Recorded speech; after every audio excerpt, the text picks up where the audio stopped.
And a pleasant good evening, or no, good evening, good afternoon to everyone out there in Irish Breakdown land. I am Vince D'Addario, and I am the football analyst here at IrishBreakdown.com. That guy right there is Brian Driscoll. He is the publisher at IrishBreakdown.com. And, we had a little draft today, Brian. It was kind of fun, to be honest with you. And we talked about it a little bit yesterday, and how it adds a little bit of excitement to the blue gold game. I think it gives a little ownership to the kids, and they talked about that, in their post game little talk there when Cam Hart and Houston Griffith, they're kind of the captains of the team. And they got a chance to talk to the media. Adds a little ownership, so it's kind of fun. But we also got a bit of unexpected news, and the headliner who is not going to be participating in the game is, of course, quarterback Tyler Buchner. So takes a little air out of the sails of this game, just a little bit. Yeah, I mean, it does. Look, I mean, a lot of the talk of the spring is the quarterback battle, right? And who's going to be the quarterback. And not that the blue gold game is going to have any say of that, but that's kind of, I mean, we've gotten so little access to the team this spring. And fans have gotten so little access, and in fact, less than us, because at least, as the media has been able to see parts of several practices, they've only seen the 3 minutes of video that we've been able to show from that. Right. And then like a little scrimmage thing that was like 30 seconds long and showed like 4 plays. You couldn't even really see what was happening. You didn't know who was throwing most of the passes. So it's been super unfortunate that Notre Dame made the decision to just cut fans out of the first spring for Marcus Freeman's tenure, but whatever. They don't care what we think anyway. So it is unfortunate. And so this was our chance to kind of get to see Tyler Buchner in action, and now we're not going to. Big picture, it doesn't really matter. I mean, it's unfortunate because I think all reps are good for him at this point in time. Right. The good news is it was not a football-related injury, and it was not a major injury. It was a sprained ankle because he stepped on a step wrong. And if this was a week ago, he'd probably be playing in the game. You know what I mean? It just it happened a day ago. You saw him, Vince. I mean, he had a brace on his ankle. I mean, he was limping around. I mean, you've seen kids with freshly sprained ankles. How did you think he was? Oh, he was moving around. Even though he had a brace on, he was limping really good. I mean, it was he was not walking very well. So there is no chance, even if he ends up being the backup quarterback, okay? But there's no chance I'm letting him play in the game on Saturday. Oh, that's not what I was referring to. I just was curious as the severity. I mean, it's a spring game. You'd be stupid to tape him up and let him play. I just meant, just moving around, that kind of thing. It's 8 a.m. the night following, right? Anybody knows that when you injure yourself in any way, shape, or form, especially if it's in the evening, then you go to bed and you get up, it hurts in the morning. Like, it is stiff and it hurts. And it was 8 o'clock in the morning. You know what I mean? And they just came off of a workout. Obviously, he probably did not participate in that morning workout. But I'm sure it was sore, and I'm sure, and it showed. I mean, we saw him walking away from, or walking in and then walking out, and he had noticeable limp, and he was feeling it. Now, he was in great spirits, joking around with the guys and stuff like that. But he was feeling it today. There's no question about it. The first day is always the worst, in my opinion and in my experience, when it comes to sprained ankles and, boo-boos like that. And I would classify this as a boo-boo. He sprained his ankle going down the stairs, he was clearly in pain, even with the brace on. That's the unfortunate part, Vince, is, again, you want to see him play, right? Absolutely. That's the bummer. You want to see him play. You want to see him get a chance to go out and compete. And just get in front of a crowd and all that. The reason, at the end of the day, the reason I'm not too worried about it, as I mentioned before, is it's a spring game. I mean, we just got done talking yesterday about guys, spring games don't really matter.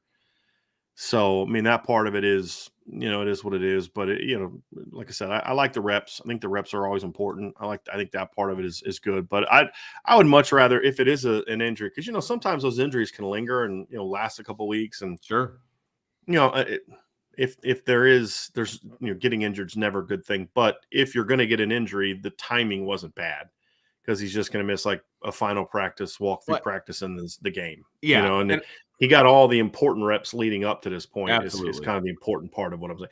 And it was interesting because there was like rumors last night that some student on another site said that he was walking around in crutches and all that. And I reached out to a bunch of people like, he was at practice today.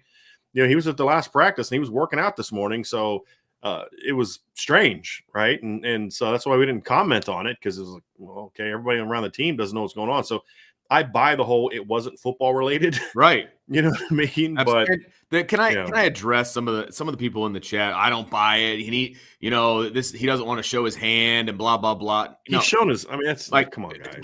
First of all, give me a break on that. They're not trying to hide Tyler Buchner from anybody. Okay, number one. Number two, and people that say, well, he needs game experience. This isn't game experience. This is a practice, and he's had 13 or 14 of those leading up to Saturday. So look.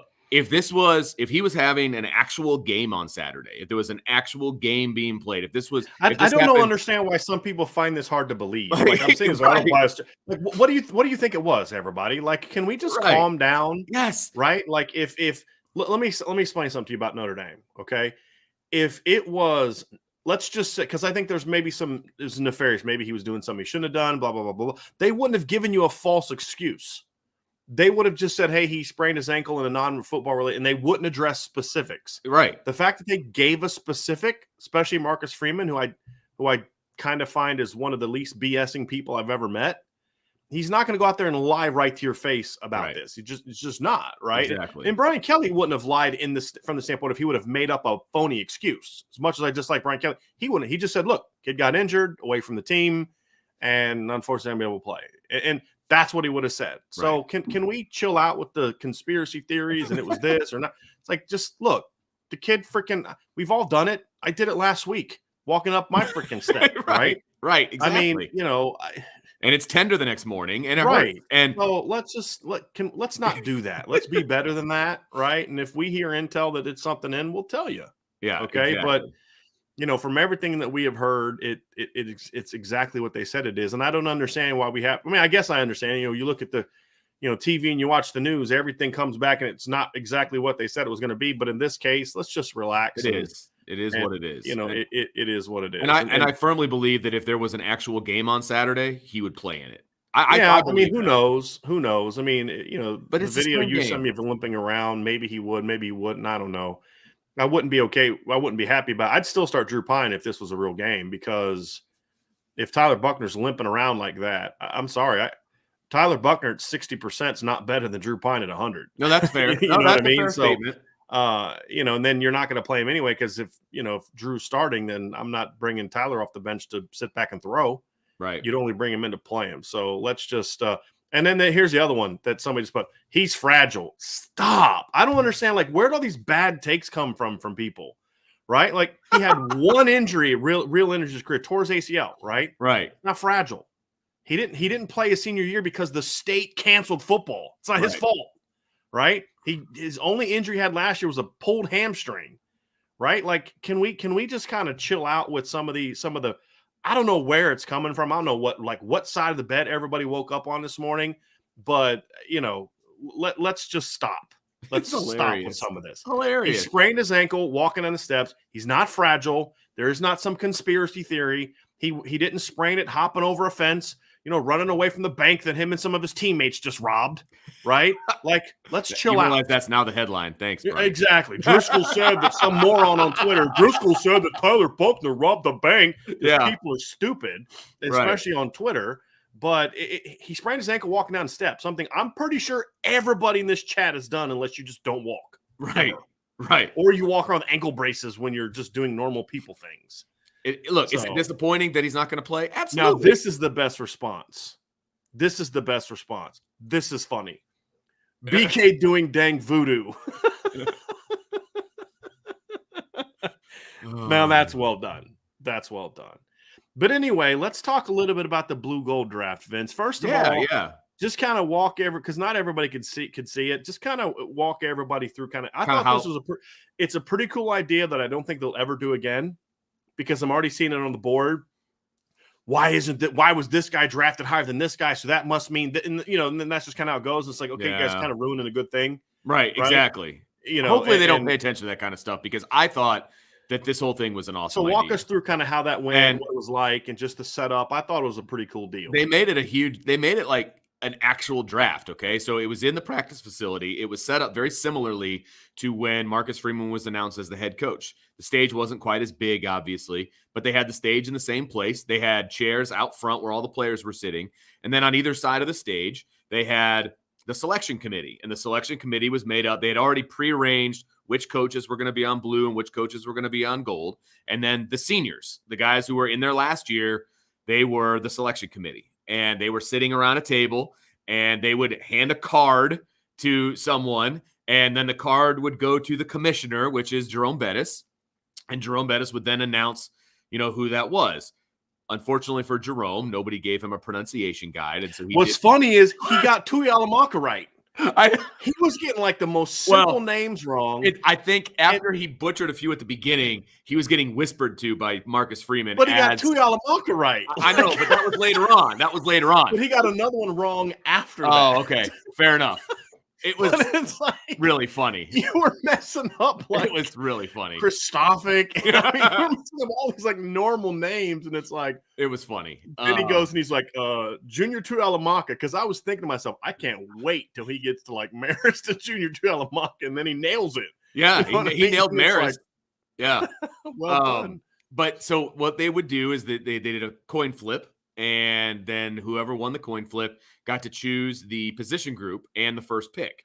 And you would go all the way through the position group. So starters basically down all the way through the depth chart down to the walk-ons that were available. And then they did, position group by position group.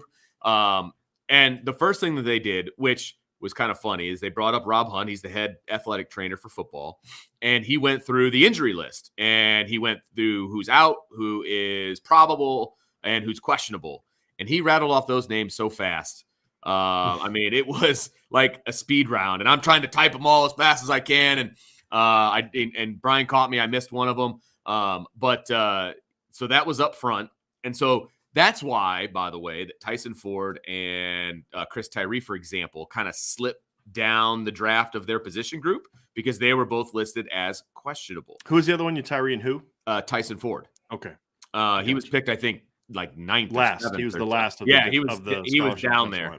He was down there. So that's why they were picked. I think that's why they were picked lower because they just don't know about their availability. But I thought it was cool. They even had the do. Yeah, Jerome asked for that. He was like, he wanted the. I thought that was funny. Yeah, that was pretty cool. But they, like I said, they had it set up, and it was a big thing. Each guy would come up when his name was called. They would take their picture with Jerome and their jersey. They made it was a whole deal, and they even had the selection cards, for example, right? The ones that were for the blue team were blue on the back. The ones that were for the gold team were gold on the back, and they had the logo for the blue gold game. They actually thought about this and prepared for it and made it a thing, and I appreciated it. And there was some trash talking going on as soon as it's fun for the kids, right? Exactly. They broadcasted it for fans, but that was something that was for the kids, and I thought it was pretty cool. Like when Jaden Mickey got drafted to the gold team, he was talking trash all the way over to the committee for the blue team. I think that kid talks trash in his sleep. I think his roommate's probably like horrified. His roommate's getting like therapy because he's like, this kid says the craziest things in his sleep. He just talks and just like talks about my mother in his sleep. It's really scary. I'm telling you, I was impressed by the presentation. And then just overall, the idea of it, I really enjoy because these kids have ownership to it. It's going to actually be a football game. We don't have to like have a sliding scale next to us to figure out the scoring. Like it's a football game, and these kids are going to compete, and it's going to be great. And Tyler Buchner not being there, it's a bit disappointing, but at the same time, we're going to see a heck of a lot of Drew Pine, and I like watching Drew Pine play football. Sure. So it is what it is, right? So, but it was good. What we've always said, right? What we've always said is like, look, I think Tyler Buchner is the best quarterback on this team, but we've also said many times, if Drew Pine has to play, you're gonna be fine, And I think this is good for Drew because to be honest with you, is Drew from every source I've talked to, literally every single one, said Drew had a rough spring, right? And so I think for him, this is a good chance for him to really end on a strong note and kind of get some momentum back in the quarterback battle. Yeah, because from what I understand, it hasn't been close, and it's been very clear that. That Tyler Buchner's been the best quarterback that they have. It's just now it's like I said, Drew gets his shot, and that's a good thing, Vince. So it'll be interesting to see. And some of the you're looking at the rosters. Obviously the blue team had Ron Paul. Tyler Buchner's going to play both ways. They also announced that the offensive linemen will wear green. because some of them will have to play both ways because there's some injured guys. I mean, I think right now they've only got 9 healthy scholarship receivers because Obviously, right, right. Patterson's out, Tanona's out, and Shrouth is out. Shrouth is out, yeah. And then the other 3 freshmen don't show up till the fall. Right. So, you saw that. But so blue team is Ron Paulus, a quarterback. And again, Drew Pine is on both teams. Right. Logan Diggs and Aldrich Estimate running back, which I thought was really interesting. The 2 bigger guys on one team and the 2, like, I was shocked. The one surprise for me was obviously Logan Diggs went number 1, didn't surprise me. But then Jadarian Price went 2. Yeah. And then I think that, like I said, I think that's partly because Tyree was listed as questionable. No, I'm talking about overestimate. Jadarian overestimate. I see. Was the surprise for me. I see. And so that was the surprise for me. I understand why Tyree went last. So you saw Estimate and Diggs in the same backfield. Then you have Lorenzo Styles, Deion Colsey, and Matt Salerno are the scholarship receivers. Mitchell Evans at tight end. And then you've got Blake Fisher, Tosh Baker, Andrew Kristofic, and Josh Luck. I heard some about Tosh Baker yesterday, which I thought was really interesting and encouraging. I'm trying to reach out to some more sources to see if I can get that confirmed about, maybe how his spring ended on a strong note. So I'm hoping to talk to some more sources on that and have some intel here on the Irish Breakdown message board. So we'll have that. And then offensively, the gold team is obviously Angeli as a quarterback. And I'll be honest with you, I think this is going to be good for Steve Angeli too, because with Tyler Buchner out, Drew Pine's going to get a ton of reps in the first half. Yes. And I would imagine Angeli and Paulus both get like a series maybe here and there, just so Drew's not literally going from series to series. Right.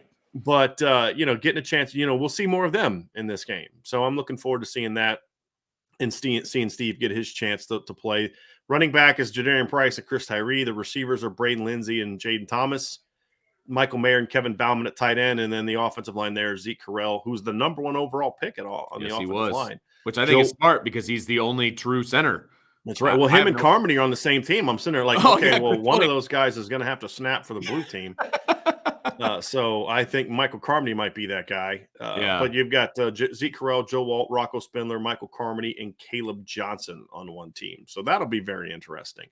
Then defensively, I tell you what, the defensive line for the blue team is going to be pretty nasty, I think. You've got Riley Mills and Isaiah Foskey on the edge. You've got Aaronsberger, Josh Burnham, Jacob Lacey, and Jason Onye, plus Will Schweitzer. Linebackers, you've got Maris Luafau, Jordan Patelho, Junior Tualamakis. Like all the West Coast, linebackers are on one team. And then you've got Ramon Henderson, Justin Walters, Houston Griffith at safety, and then Clarence Lewis, Ryan Barnes, and Chance Tucker corner. The gold team defensive line is on the edge. You've got Nana Osafa-Mensah, Osita Ekwonu, Aiden Gobira, Justin Adamiola, and then Tyson Ford's kind of a swing guy. And then you've got Gabriel Rubio and Howard Cross. Linebacker Bo Bauer, Prince Collie, Nolan Ziegler, Rovers, Jack Kaiser, Jalen Sneed. Safety, you've got Brandon Joseph, DJ Brown, Xavier Watson. At corner, you've got Bracey, Philip Riley, and Jaden Mickey. So that is the makeup of the 2 teams. And then I love this. Our guy Zach Martin did you see? Yes, I did. See what you did? I don't know whether to laugh or ban you. See what you did? Some idiot on another site or something like that is like, because the site that's always listening to like every show we do, they're probably thinking like, how can we use this to our advantage? Absolutely. That's going to be a headline. It will. Irish Breakdown says. I can't wait for it. So that's the blue gold game roster, Vince. And, we'll talk a little bit more about sort of expectations. We're going to talk more about the offense tomorrow because we didn't really do service to it yesterday, but we'll talk about what we're looking to see from both of these groups tomorrow even more. But I thought that was a fun deal. I really liked, because these kids battle against each other all spring. And from what we've heard, Vince, and what you saw firsthand, it was a super competitive spring. And I think things like this are fun, and their rewards. And then you saw Al Washington and Deland McCullough, the head coaches for the 2 teams, it looks like, right? Isn't that kind of what they said that they were going to do? Yeah.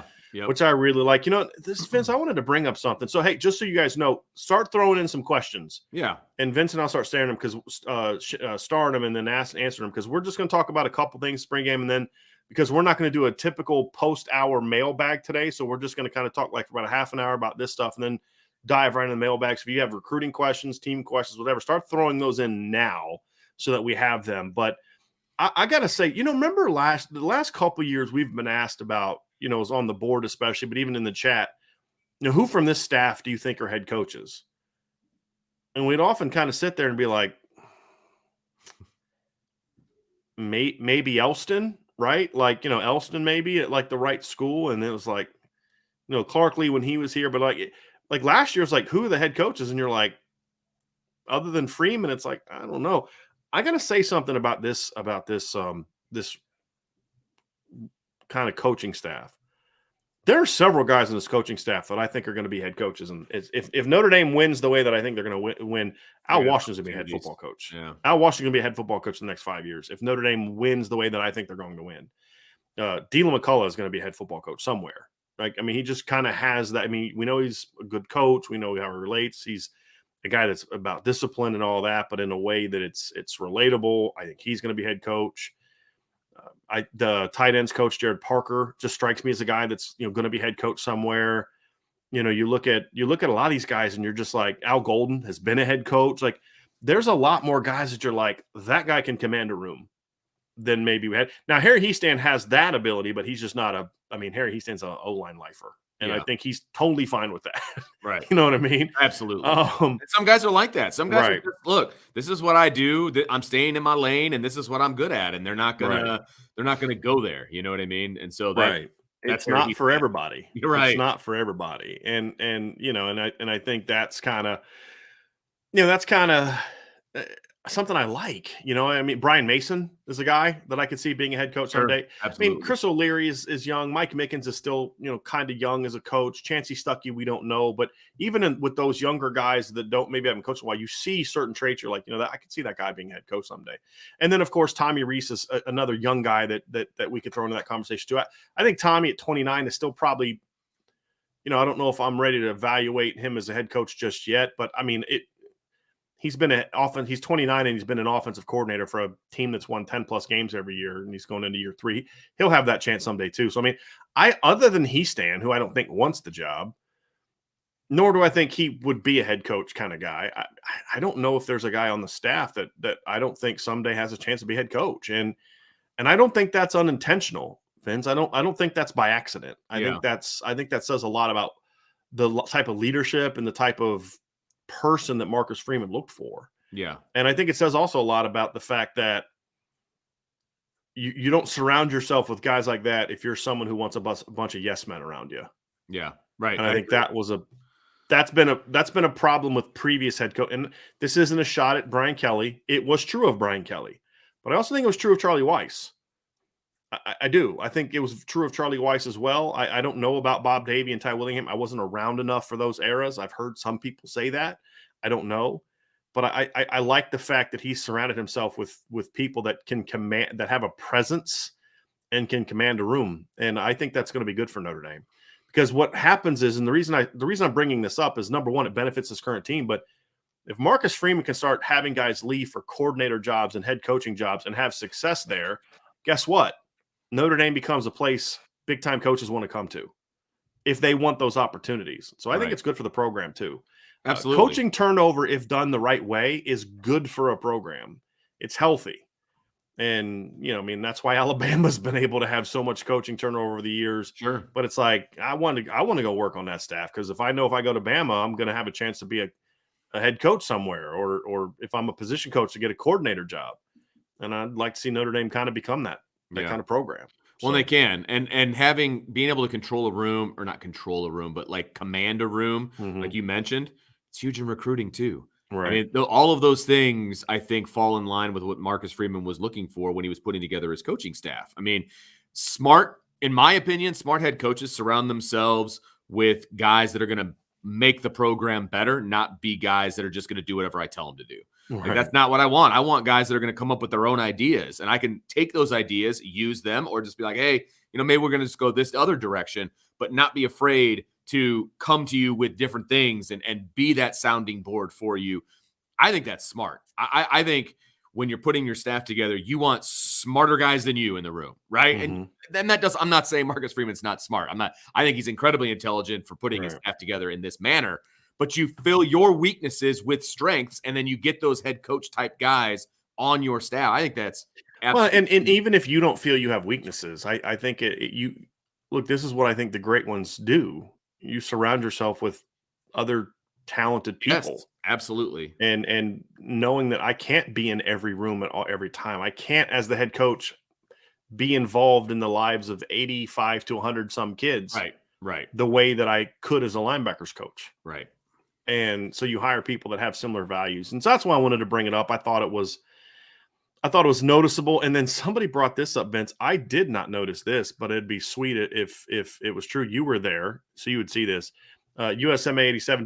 Did you catch Dylan wearing his Super Bowl ring? You know, that's funny. I didn't. Now I'm gonna have to watch the video like on mute Yeah. here of his post game press If he conference. did, I think that'd be great. I think that's awesome. I think that's awesome. Like, Yeah. well done, sir. You know what I mean? Like, I think that's Yeah. really smart. Yeah. Because they were hyping up their guys, and that part was really fun to watch. Like Yeah. the selection process was the real thing. Like they were in it. They were in it. You're smiling about something. It's just a comment from JoJo that I'm going to pull up that I just think is hilarious. So let's pull up this super chat from JoJo. Thank you for that, JoJo. But JoJo said, "Good afternoon, guys.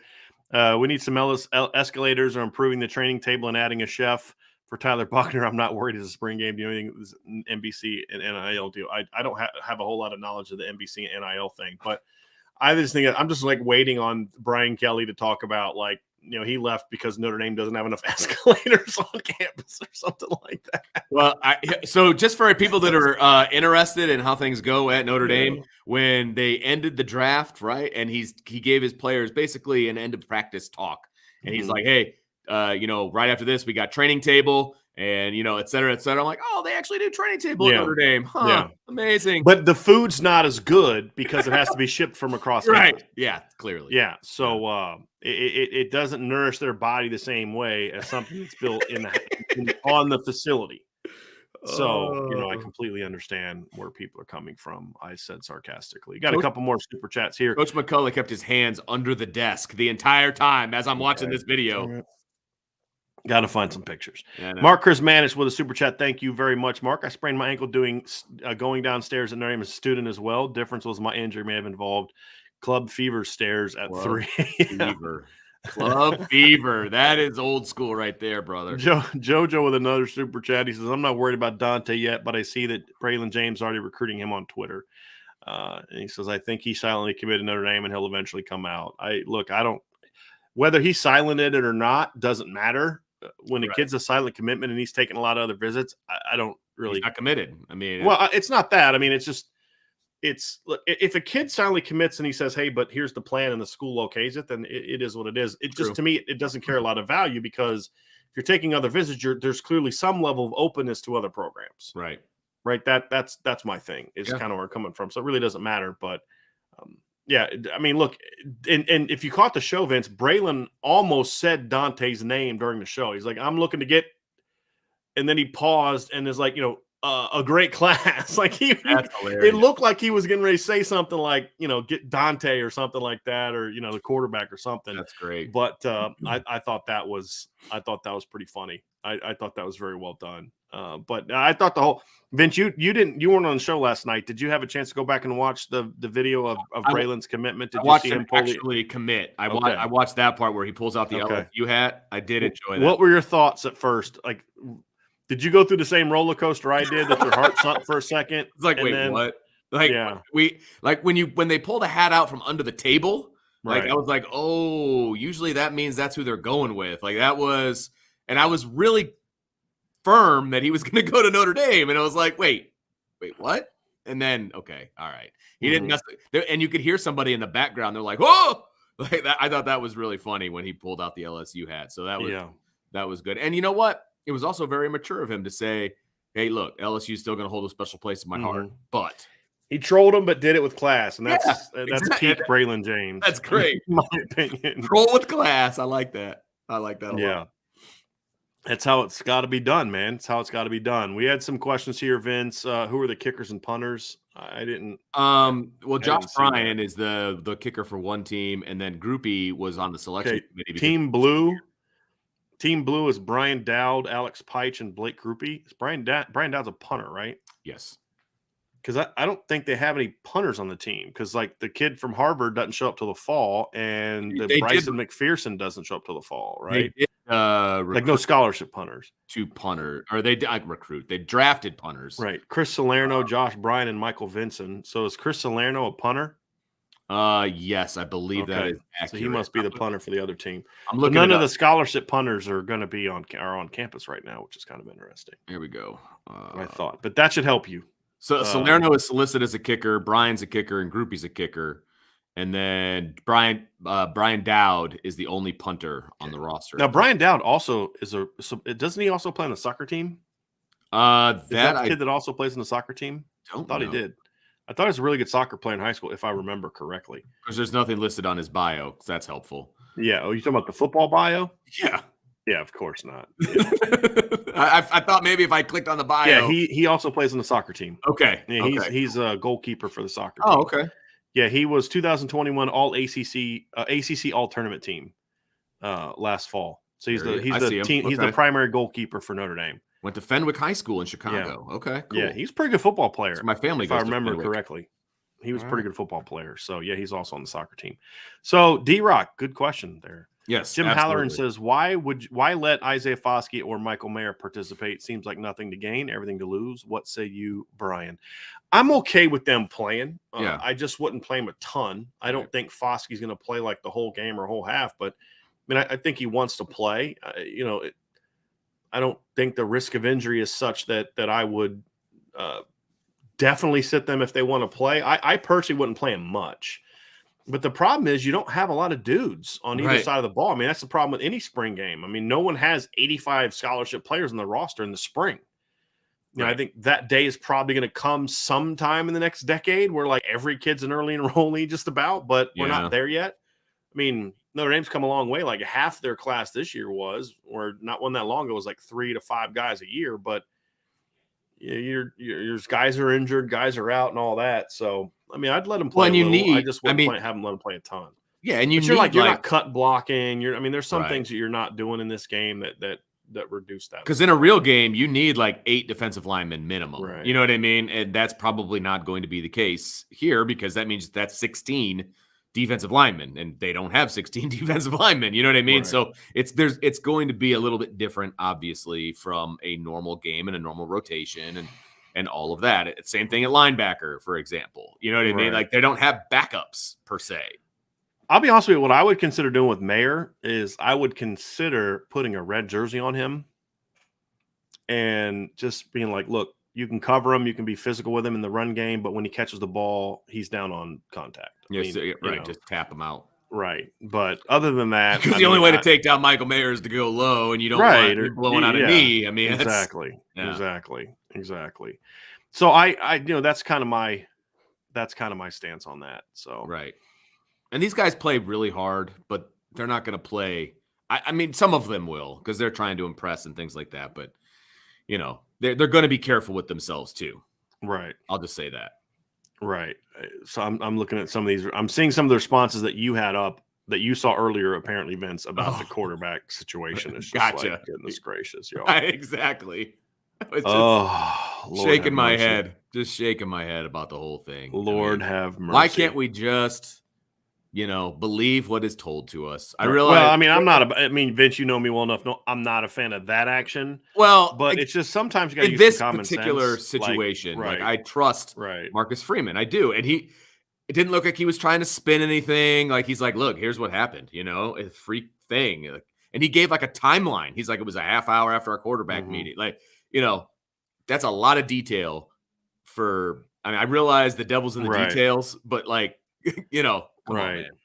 Right. Yeah. So anyway, it's pretty funny just reading through some of this stuff. Yeah, I bet. It's like this is why sometimes we can't have nice things. You know what I mean? Like, my favorite thing is that he's fragile. That's my favorite comment of all because I don't even know where that even comes from. All right. Because 3 years ago he tore his ACL. Right. Got it. It is what it is. All right, let's see if you got any more questions here, Vince. It doesn't look like I don't see a ton of questions. You want to go ahead and read that one as I continue to search more? Camden Hirschberger says everyone seems so obsessed with the James commitment and Pendleton's decision on Monday. Are there any recruits who should be watched carefully this weekend? We kind of talked about that I want to say on Friday Yeah. that the recruits aren't making emotional decisions anymore. Like that just Right. doesn't appear to be a thing. And committing on Blue Gold weekend is an emotional decision And for if the I most off part. well, unless you come in with that plan. And Right. I know there's that's possible. But again, it's not the premise of the question was, do you think anyone could come in and the blue gold game is such that it would cause them to commit? And that I don't think. I think any kid that's coming in this weekend with the plan to commit is going to commit, but otherwise that's not the case. And look, do I expect some action this weekend? Yeah, I do. I'm not going to tell you who it is because that's just not how we roll. But yeah, I would pay attention to some recruiting news this weekend. I would. So yeah, stay tuned. That's why you got to be part of Irish Breakdown. But Look at you. but You're even on such the a site, even on the tease. board. But again, it's just so you know, I don't want to turn this into like sign up on the board and you'll find out who it is. I'm not saying it on the board either. That's just not how we roll at Irish Right. Breakdown. Exactly. So just Yeah. let it play out. But what I will say, Camden, in respect to your question, is I do think there will be some action this weekend, and I would encourage you to stay glued to the different channels and things like that to kind of see what comes, because we do expect some action. We do expect, yeah, we do expect some action. And then as far as Pendleton, we'll have a show around the time he's going to commit as well, and just kind of break down what it means for Notre Dame one way or the other. But yeah, that's about all I could say right there. So I yeah. start a couple. Brian, just FYI. John says, are Connor Radigan and Matt Salerno on different teams? Who has the best potential to help the team? I don't remember Matt being selected, so he must have He been was one on a of the committee. captains. He was a Yeah. committee member. Right. So I'm not sure which team he was on, to be honest with you. I didn't see the final list. I said blue. He's with Styles and Colsey. Okay, and then Connor's on the other team then? He's on the gold team? Okay, so they are on separate teams. I mean, look, Matt is a better wide receiver at the moment. That's why he got put on scholarship.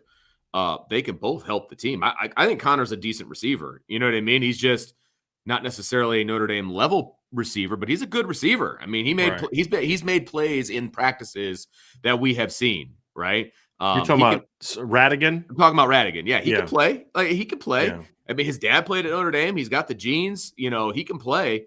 And the blue gold game is a great opportunity for somebody like Connor to make plays. So I would actually anticipate both Matt and Connor making plays in the blue gold game. Number one, because of depth at the wide receiver position, they're going to get a ton of snaps. So they're going to make plays, right?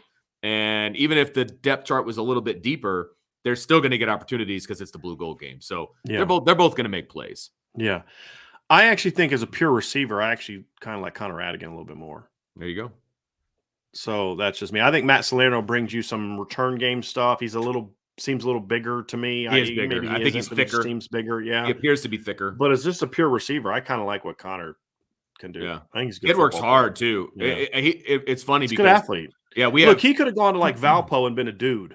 Absolutely, no question. I would have recruited him at Duquesne as a 1AA team and been like, yeah, that's one of my top recruits. I mean, the kid can play. Just absolutely, there's a big difference between playing at Duquesne and playing at Notre Dame. And he wants to play. Like we have Dr. Radigan on our show at pregame a lot over at WSBT, and every once in a while I ask about Connor, that kind of a thing, because he's a walk-on, doesn't get to go to all the games and stuff, and he's like, yeah, Connor's pissed. He wants to play. Like that. I love that. You know what I mean? Like you're a walk-on and you're pissed that you're not playing. That's awesome. I love that attitude. So he's working his butt off to play. Good for him. I hope he shows out.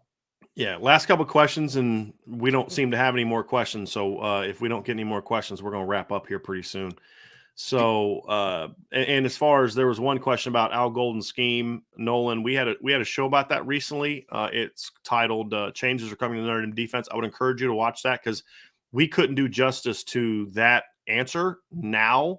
Right. To what what it shows. So I just encourage you to watch that. But it's the philosophy is going to be similar, but I think just structurally there'll be some differences, and a lot of it has to do with personnel as much as it has to do with Al Golden. But I think we'll see some aggressiveness. We'll see some different coverage structures and some different blitz structures. But beyond that, I think I would encourage you to go watch that show when you have a minute and check that out, because we go into a lot more detail in regards to what we're doing. But let's go ahead and get to this question here, Vince. DC Irish 1213 says, do you guys think that Pine starting the spring game helps his case against Buchner if he plays very well? It's a data point. Like it's a data point. Will it help him? Yeah, I mean, any good practice will help you, but it's not going to be, oh my gosh, he played so well in the spring game, he's clearly the starter. Like that's not how it works. This is another data point right through the process. It can definitely help him. Absolutely. I mean, the question is, does it help him? I think it can, yes, if he plays well.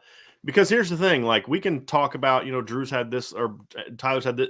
Tyler's not injury prone, but he has had injuries. Drew hasn't, right? So if Drew can go out there and battle, look, being a guy that look, this guy's a better player, but I know we can count on this guy.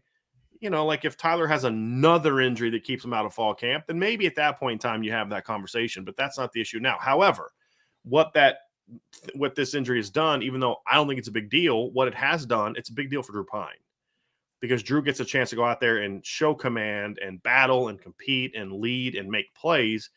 And as you said, Vince, like if the gap is here, Drew has a chance to make it here. Absolutely. I mean, he's not going to Tyler's the clear starter. Drew plays one in the spring game, and then all of a sudden it's like he vaults and he's the number one guy. Right. But it certainly wouldn't. It doesn't hurt if he goes out and plays well. It's not like if Drew goes out there and plays great, Tommy's gonna be like, I don't care, it's a spring game. No, it'll help. Yeah. But it's not like he went out there and beat Ohio State. Right. Like it's a spring game. Right. It's a data point, but it's just one of 15 over the course of the spring. Exactly. And that's the thing to remember from it. But yeah, I do think DC, I do think it could help him. And I think it could help him more than it can hurt him. Because the flip side is, well, what if he doesn't play well? I think if he doesn't play well, they're going to kind of look and give him a pass because of what they're asking him to do. Because it's not easy. To play on two different teams, not and do easy. all that kind of stuff. So I think I'd be more willing to give Drew a pass if he doesn't play well, but maybe give him a. And I'll say this too. This is just a guess. Right. I'm just telling you kind of how I would react to it. But if Drew goes out there and plays on both teams and plays well, not only does it close the gap, but I'm throwing a couple bonus points his way. I mean, for competing and battling and stepping up and answering the bell. So I do think in that regard, Vince, it could certainly help. This is going along the lines of that same question. Kirk Roberts says, and what happens if the freshman plays better than Pine? That would be Angeli. I mean, I care about that. I care about that as much as I cared about Montgomery Van Gorder playing better than Deshaun Kaiser. And what I mean by that, Kirk, is it's the spring game. Now, if Steve Angeli has been outplaying Drew Pine like all spring and then outplays him in the blue gold game, it matters. That's different, yeah. Right? But if Drew Pine's clearly the number 2 and then Steve Angeli just has a better spring game, I don't care. Yeah. But the point is so I'm not saying this to dismiss your question, but with any of these kids, somebody outplaying somebody else in the spring game means nothing to me in that context of just that game. If it's something that is sort of like, hey, man, this has been, just so you know, this has been happening a lot this spring. Right. Like so-and-so has been playing really well. That's going to matter more to me than what happened in a spring game. Right. Because I would argue, Vince, you and I have been at some of these spring scrimmages that happened before the spring game. They tend to be more intense than the spring game. Absolutely. Yes. Because they're more live. There's and it's usually 1v1s and it's a little bit more, because in the spring game, you might be playing next to somebody that you don't normally play next to, you know what I mean? And that could be different than, the situation where, when you're normally starting next to, Patterson, for example, et cetera, or whatever the case may be, you might be playing next to somebody you're not used to. That can affect the way that you play. I mean, that's just a fact. So, and it's the spring game again. Is it fun? Right. Is it exciting? Is it going to be a beautiful day? All of that is a yes. I'm looking forward to it. We're going to be there. Absolutely. But it's not the be all end all. I think that's what people need to understand. It's just one data point out of 15. That's exactly right. It really is. Yes. It really is. No question. We have some more questions that we did have a couple come in here. Ryan asked about, he was talking about Pendleton. Is he committing on CBS? No, he is actually he's gonna live stream his commitment on his own Instagram page. It's Samuel SAMUEL _Pendleton is what he has as Instagram. So follow him on Instagram, but we'll carry that. If it is on Instagram, we'll carry that on our show. So if you want to just come here for that, and it's going to be at 6:30 on Monday. He's going to announce between Notre Dame, Michigan, Florida, and NC State are his 4 finalists. And we were a little surprised that Clemson wasn't on there because we had been told that Clemson was going to be a team that he liked a lot as well. So that was something that that I thought was very, very, very, very interesting. Vince, Zacho asked this: any top matchups that you're looking for based on how the team shook out? Man, I'd have to have it sitting in front of me. I have one. Yeah, I don't have the team sitting in front of me. I'm really looking forward to see Joe Alt go against Isaiah Foskey and Josh Burnham and Riley Mills.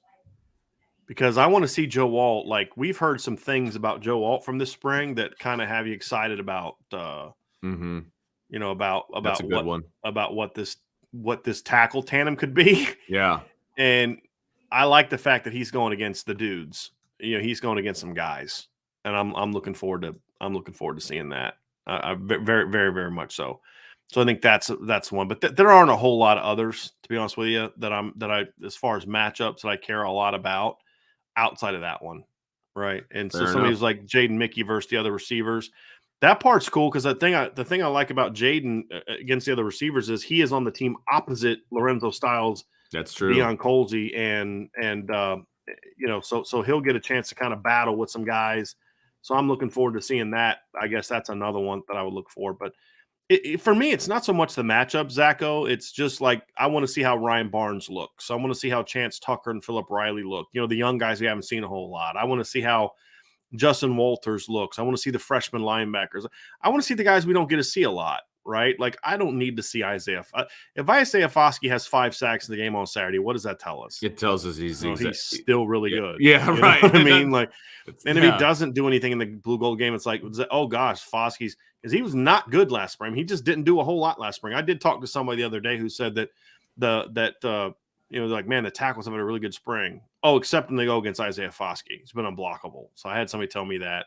I've heard that from about 4 or 5 people, that Isaiah Foskey doesn't practice much, but when he does, like, he's a monster. Yeah. Practice much meaning he's not in a lot of the scrimmage situations. He's going through all the practice stuff, but like they've just limited him a little bit in some of the contact stuff. But when he does play, it's like, yeah, you notice it because all of a sudden they're making a ton more plays. So that'll be nice. Nolan Sanchez, what is the depth chart at running back? Right now, the depth chart is just everybody on scholarship. And it's Chris Tyree in no order. Chris Tyree, Logan Diz, Aldrich Estime, Jadarian Price, and then in the fall, it'll also be Jabron Payne. And I'm not saying that flippantly, Nolan. It's just that depth chart is still it's very fluid. I mean, Chris Tyree's missed a big chunk of the spring.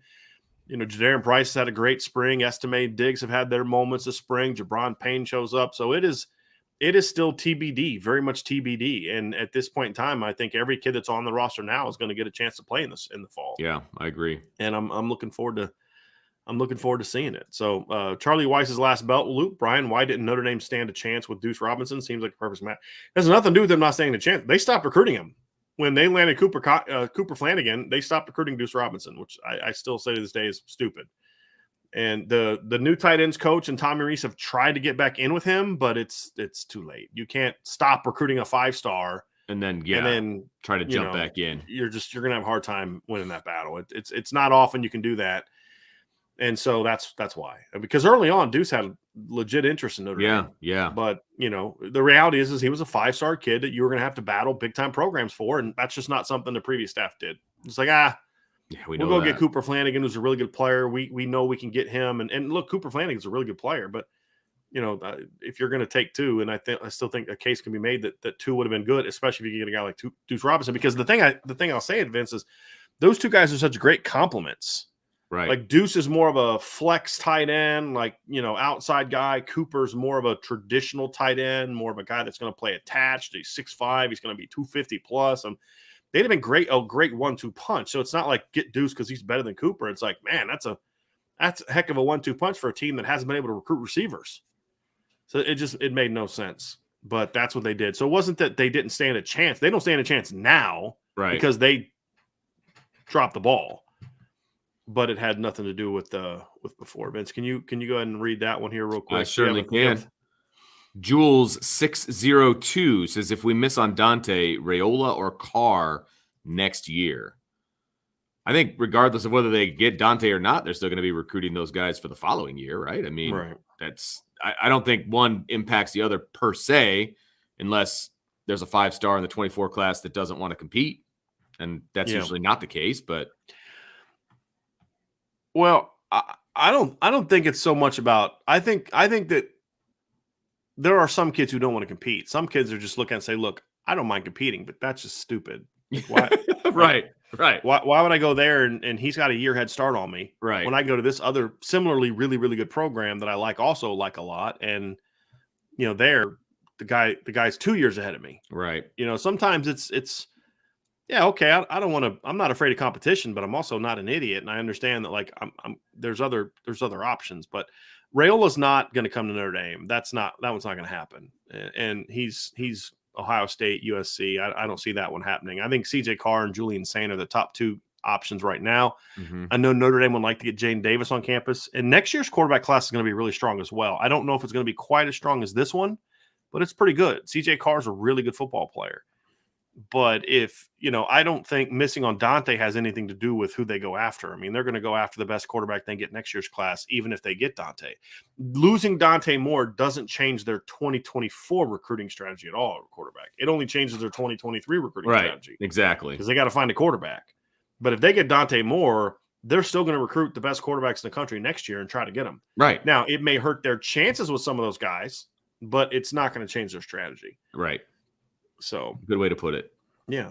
A couple more. We have some good questions coming up. Here's a good one. I like this one. Patrick Bird says, which format do you prefer, the draft or ones versus ones? That's easy for me, but go ahead. No, go ahead, Vince. Yeah, it's draft. I think I love the draft. I thought it was cool. I think it adds an element to it.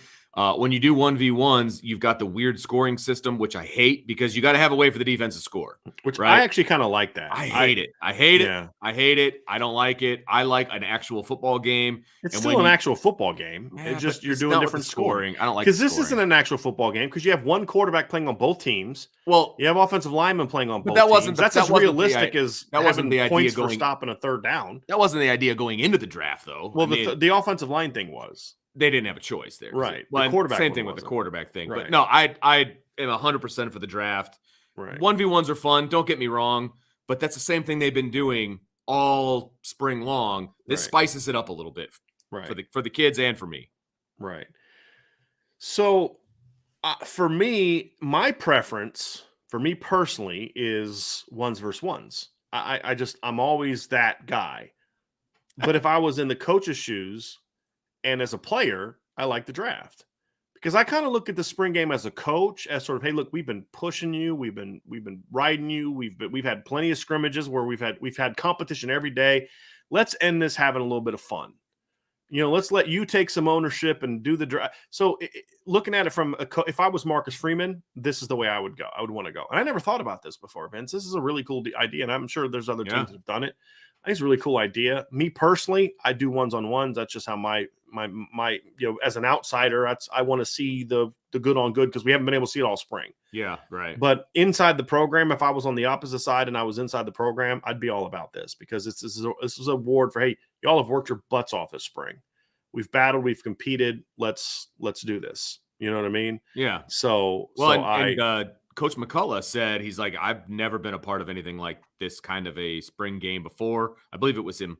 And he's like, it was more business-like. He goes like, this is fun. This is competition. This is like, the guys are in on this. And like, you can tell that the coaches and the selection committee, the seniors, they met about this. They had meetings about their draft strategy and how they wanted to go about it and all of these different things. I think it's awesome. I think it's a lot of fun. I'm all for the draft. Yeah. I don't think there's a wrong answer. Yeah, I agree with that. Again, I think if it's going to be player centric, and this is going to be kind of a fun reward thing, then I like the ideas of. I do like, however, the points of because if it's about having fun, I still think that's because now the defense can kind of do things they never get. Like a sack now means more. We just got 2 points, or an interception means more. A stop on fourth down now means more. Like, I think those are fun. The problem is you gotta schedule it. You gotta figure it out in a way that allows the defense to be competitive scoring wise, right? Like, I mean, that's the thing is like if you're getting a point for every tackle for loss, like, okay, well, yeah, you can have a great game and have 10 tackles for loss. That's not 2 touchdowns. You know what I mean? Like, you've got to have some sort of system that allows it to be competitive. But I think the key at the end of the day, though, the thing that we both agree on is, I think the blue gold game is the more important thing. Is not what makes what Brian Driscoll prefers, right? It's what's best for the kids, right? And I think this is kind of that fun.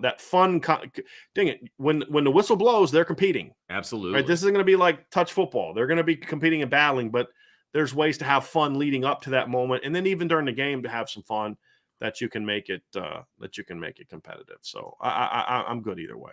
I really don't. Here's one I like, Vince. Pick an MVP. Oh my gosh, Jadarian Price for me. Who you going with, Vince?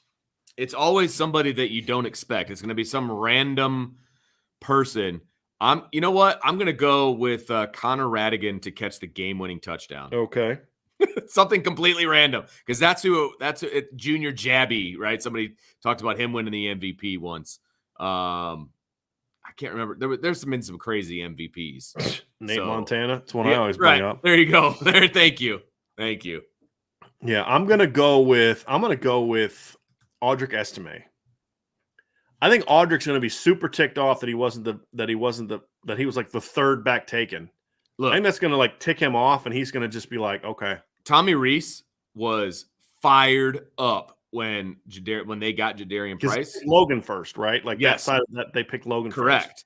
And when they got Jadarian Price, that's the only person that Tommy Reese got out of his chair to high five or to dap up, whatever you want to call it. And he had a permanent smile on his face when Price was going. When Estime was heading back to his seat. Like, he's the only one he got out of his chair for. So, like, he is fired up to have Diggs and Estime in his backfield. I can say that right now. Yeah, I would be too. Yeah, absolutely. But honestly, there's not a two-man combination I wouldn't be excited about. Right. I mean, the other team's probably fired up because they're like, we got the two fastest dudes on offense are going to be in our backfield, right? Absolutely. I just have a feeling that Audric is going to be a little bit ticked off about being picked third. I think it's great. And that's my prediction. So we'll see if it pans out. 99 problems, but BK ain't one. Is the Irish breakdown confidence of Dante more waning or just normal Notre Dame fan anxiety? It's definitely fan anxiety. Look, what I've preferred for him to be committed already, of course. If he doesn't commit and we're getting towards the end of June, will I be maybe a little bit more concerned then? Sure. But no one still has been able to tell me who the number 2 team is. Right. And when I talk to sources after he visits Miami and they're all like, yeah, every school that he visits, they all come out of it saying we're chasing Notre Dame. Yeah. Look, here's the thing too, is we wanted him to commit in April. Right. Notre Dame wanted him to commit in April, but Dante has been adamant with Notre Dame from the beginning. I want to take visits, and they understand that. Now they hope that they could talk him into going public sooner and then still taking visits, but he doesn't want to do that. Dante's like, if I'm going to commit, then I'm, publicly commit, then I'm going to be committed. I respect that. I mean, and that's the thing is like people were asking last night, like, will Braylon James committing like cause Dante to go soon? Look, y'all don't understand. Dante has a plan. He's been sticking to that plan the whole time. We may not like it, but I respect him for it, right? Because it'd be very easy in this day and age to commit to Notre Dame and kind of hold the spot and still go take the visits and still go do all that. But Dante's like, if I'm gonna be committed to somebody, it's because I'm committed to somebody, right? And I'm not gonna be going to take another visit. You know what? In this day and age it's like y'all can't have it both ways, right? Like if Dante was committed and still visiting, then people would be freaking out about how he's visiting. Just like Keon Keeley, right? Right. Right. Now Keon's been, and we hear the same thing. Bama, we talked to Bama source, talk to Florida, and they all still say like the real sources are like, we still feel like we're chasing Notre Dame, right?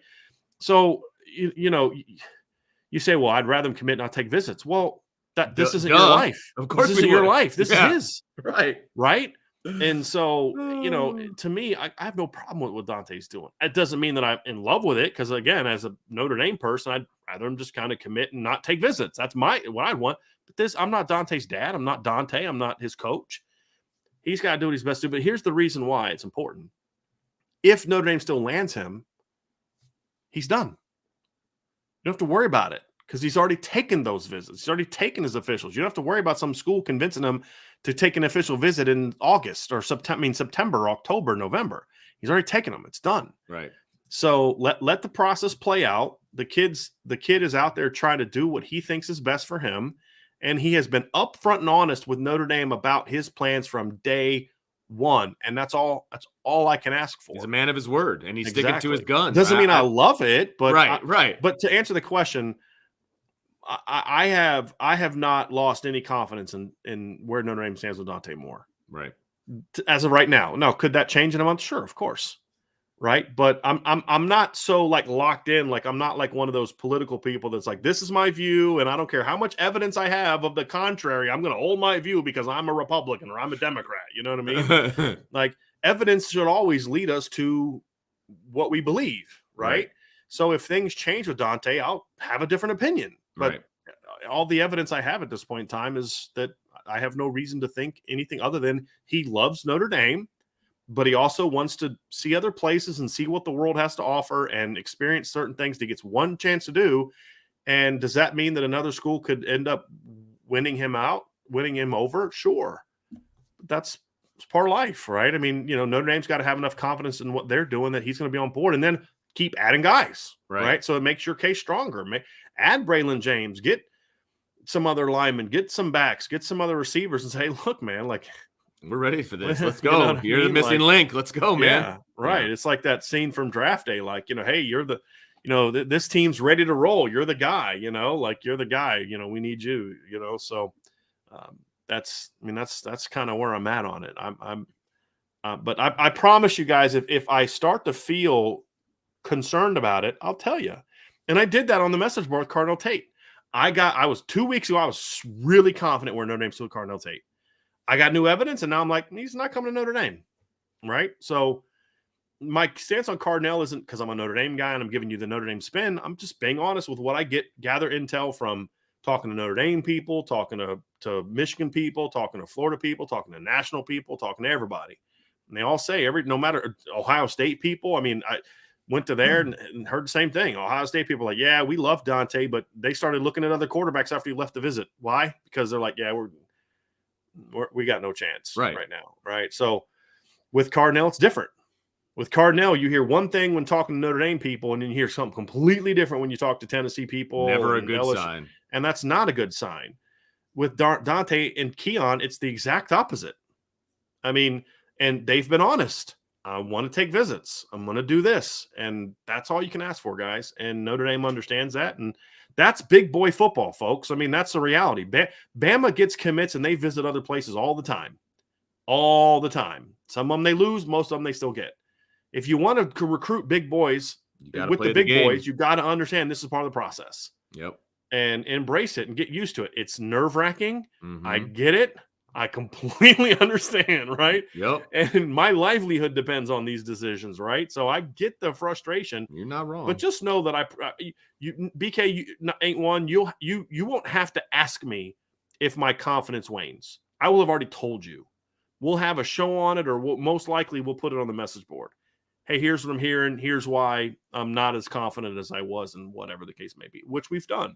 We did it with Cardinal. We've done it with other recruits that we thought, hey, Notre Dame's in a great place. Christian Gray, a few months ago, we thought Notre Dame was the leader. They were going to get him. Evidence changed, and we started saying, hey, we're not as sold that Notre Dame's going to be in on this one, right? Micah Tease didn't like where Notre Dame stood because of Oklahoma. Now we're giving you a different story because the evidence is now that this is the reality. So, I mean, I don't know what else to say besides that, Vince. It's like, I promise y'all, I'll tell you. If there's something to worry about, I'll tell you. I promise, and we'll get a good word on it. Last one, we have a super chat from Mark Baskerville. Vince, let's do this one, and then we got to get out of here. All right, thanks, Mark. Class, yeah, thanks, Mark. Really appreciate it. Was it just me, or did Mayer look huge walking up to the podium? What wide receiver, running back, tight end will have the best day Saturday? It's not just you, Mark. That is a massive human being. I mean, from like the toes up, like, I mean, just everything about him is massive. I mean, I honestly don't even know how else to say it. Like, standing next to him at the bowl game and then seeing him today, he's just massive. I mean, He was massive then, he's massive now, and he's a tight end version of Quentin Nelson. Yeah, he's just a massive human. He's just big. Yeah. He's just a big boy. Well, I mean, I went with Audric Estime as my MVP. True. I don't know if that means he's going to have the best day. I don't think Mayer will have the best day because I just don't think he's know going to play a bunch. Enough. Yeah, and I think that's smart. I think Jadarian Price is going to turn a lot of heads. Yeah, I think he's going to have a good day because they're going to feed him. He's a freshman. I think so. Feed him, and let's have some fun. Like I think Audric and yeah. and Jadarian, because Logan's been a little banged up this spring, or in winter, so I could maybe see him on a pitch count. Sure. And with Logan and Tyree, I know this sounds weird because Logan Diggs didn't even rush for 300 yards last year, but I know what Logan Diggs can do. I don't need to see him get 20 carries in a spring game. Yeah. I just want him to come out of it healthy. I feel like I need to see what Jadarian can do. I think Estime and Jadarian are going to be the bell cows for their team, each team. Yeah. I don't know who will. I know who I hope. I hope that Deion Colsey makes some plays. Yeah. He's a kid that I think needs to go into the summer with some confidence. I feel that about Audric. I feel that about Jadarian. I think Audric especially because Audric's in that weird situation because he's considered behind Tyree and, perception-wise, behind Tyree and Diggs. Everybody wants to talk about how good Jadarian Price has been, rightfully so, because he has been. If Audric doesn't play well in the game, maybe he goes home and starts having some people in his ear. You should transfer this place, that place, the other place because you'd play more. I think if he ends the spring on a good note and plays well and gets his yards and his touches, then he'd be like, hey, bump out that noise. I'm on a mission at Notre Dame. Yeah. And so I hope he ends on a strong note. I hope Deion ends on a strong note. So guys like that, I hope that Jadarian Price plays well because you want to see those. It goes back to my theme of guys that we haven't seen. I don't need to see Lorenzo Styles catch a single pass on Saturday. It's not going to change my opinion of him one bit, right? I don't care if he catches 8 passes for 120 yards because you know what? We already saw him do that against one of the best defenses in the country in a bowl game. I'm not worried about Lorenzo Styles. Right. Deion Colsey, Jane Thomas, I want to see what those guys can do because we just haven't seen them a whole lot. So that's my whole stance. But I'm hoping that we're talking about Colsey and Jadarian and Audric Estime after the game. That's what I'm hoping that we see. So, Vince, that's going to do it, man. Why don't you go ahead and take us out of here? Well, there's the bell. So I guess that means our time is up. So thank you guys for listening. Really appreciate it. And make sure you hit that like button, hit that subscribe button. Make sure you share with your family and friends, whether you're listening on the YouTube channel or on our podcast. We would really appreciate that. So like, subscribe, hit the bell. And hey, join us on the message board if you're not already there, because there's all kinds of fun information over there. And I enjoy reading the message board. I can tell you that. So Vince is what we call a lurker on the message board. I am a lurker. I am a lurker. I'm always afraid I don't have anything good to share, so I just like to read what everybody else says. Okay, so, I do. Okay. What do you got? So this is not set in stone, but I finally did hear back from actually, you know what? I'm not going to report that yet because I haven't. He's been giving me the info, but I'm not sure if it's reportable yet. I'm going to put it on the message board here. I got to continue conversation, but it's about to recruit some info. So yeah, we'll just go ahead and sorry, Vince, didn't mean to interrupt, but I got to get the okay before I put it out. Fair enough. Yeah. So fair anyway, enough. Sorry about that. All right. That's okay. But we're going to get out of here because it's passing period for me. So everyone have a wonderful day and we'll see you tomorrow on the Irish Break.